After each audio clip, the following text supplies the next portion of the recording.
This is Extra Time, presented by Purina. Welcome into Extra Time. I'm Jacob Sersosimo. City SC hosts Real Salt Lake this Saturday at Energizer Park in their final match of the season. Kickoff for that one is scheduled for 8 p.m. from downtown St. Louis. Well, City hasn't played a match since October 4th. That's when they beat Austin FC, with City having already been eliminated from postseason contention. Austin was looking to clinch a playoff spot a couple weeks back, but City spoiled the party, winning that match 3-1. It marks City's third consecutive win on the road. Now, uncertainty surrounds the future of this club going forward. Who will be the next sporting director, the next head coach even of City SC? Well, Tamar Scher sits down with interim head coach David Critchley to address some of those questions in this week's 1v1 conversation. 1v1, presented by Purina. Even though you didn't have a match last week, talk to me about what you did do with this club to make sure they're in prime shape for the final match of the season. We wanted to keep in rhythm, so we felt like playing a game was important for us. Thankfully, both us and the second team had the weekend off. City 2 preparing for a big playoff game this weekend, us preparing for the last game of the season. So we got together, we had a scrimmage right behind us here inside the stadium. And yeah, just had a good time. High-scoring game, but both teams got something good out of the game. You won 3 straight games on the road. Now you come back here, your home turf, and play one final game. But what is the meaning behind it?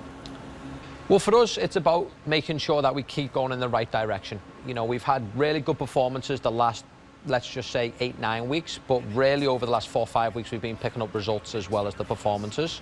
But for us, we want to finish very strong.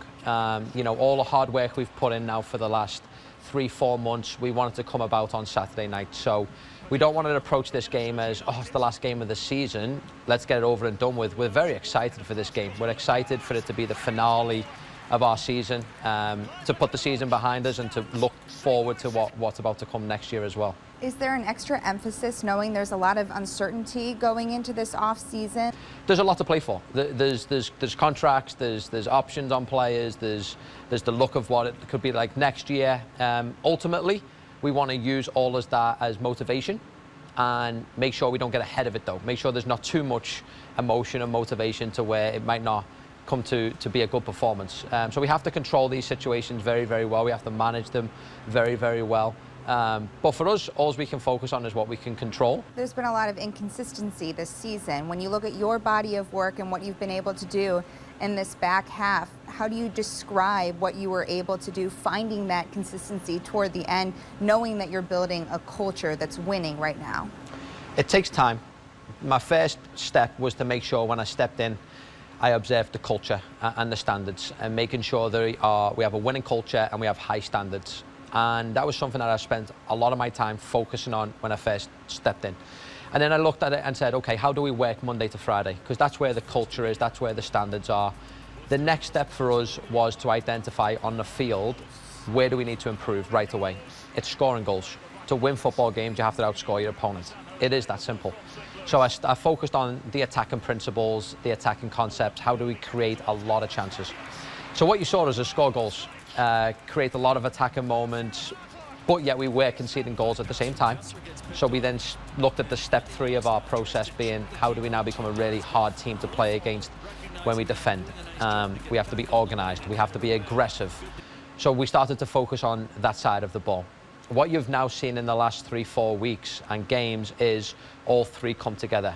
We can attack the opponent, score goals.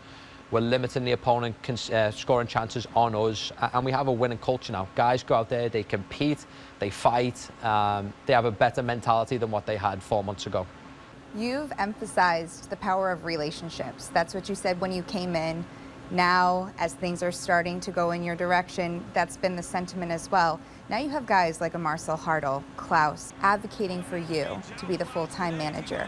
When you hear that from them, what does that mean to you? It gives me a great sense of happiness and being proud of that, because I do like to build relationships with the people, and I didn't say players for a reason with that, because for me as a leader and as a coach, I definitely want to improve the soccer player, but I also want to develop them as people. I want to develop them off the field in how they are going to be future leaders themselves, how they are leaders today. So that relationship side is very important to me. I hope that what these players see is that I can help them become better players and better people. And perhaps that's why you see them advocate for me. Speaking of Klaus, he's been a vocal leader for this club since the very start of its creation. You've been here with the club as well in many different roles. What is meaningful about having someone who can be a mentor for younger guys, like you're seeing success in City too, but to have a guy like Klaus, to have a guy like Roman Bürki who understands what City SC means to this community, why is that important? Well, it's super important because I feel as a leader, as a coach, one of my goals is to set standards and expectations, but they have to lead them as well. These players are the ones that embody the culture that we want to create. Without the players, we won't have the culture. So to have the right people on the bus, Klaus, Roman, these guys, it's massively important. They know the city as well. They know what this fan base is. They've played, 3 years inside this stadium. They feel the connection with the fans. So they know what it takes to put on a St. Louis City jersey, what we should be standing for when we're playing the game. So these types of leaders are very, very important, not just for the team today, but for the future of this club and team, i.e. the academy, City 2, all the next generations coming up. So the good leaders, and they embody what this city is all about. I know that the focus is on Real Salt Lake right now, but what is beyond that when you talk about keeping training going? What are the plans, and do you have any for what's after this last match? We do. We'll take a week off after the season. That'll give us a chance to recharge, refocus, but we'll come in and we'll get 5 weeks of training. The message is very simple from me to the team, is during that time, the focus from 2025 is gone. The focus is now on 2026. How I see it is we have now an extra 5 weeks to prepare for next year than the rest of the guys that are in playoffs. So we're going to utilize this time to train hard, to train well, so that we can have a successful 2026. With everything that's happening, all the uncertainty that's going on, is it your intention to stay with this City SC club at any position? Yeah, I mean, right now I'm very happy here. I love St. Louis. I love the city. I love this club. I also, since stepping into this role, I've really enjoyed working in first team football. So this has been something that I've really enjoyed. Like I said, I love the city. I love everything about this club. I'm very happy here. Hopefully I'll be sitting here in the next couple of years. Coach Critchley, appreciate your time always. Thank you so much. Saturday is City SC's final match of the season, and it's dedicated to celebrating the best fans in Major League Soccer here in St. Louis. The fun kicks off at 5 p.m. with a city block party on Lou Fuse Plaza. Gates will open for that one at 6 p.m. Fans will get a free light wand from Together Credit Union. There will be a special surprise during the pre-match show. Kickoff is at 8 p.m., and there is a post-match autograph session with players on the pitch after the final whistle. More Extra Time's coming up after the break. This is Extra Time, presented by Purina.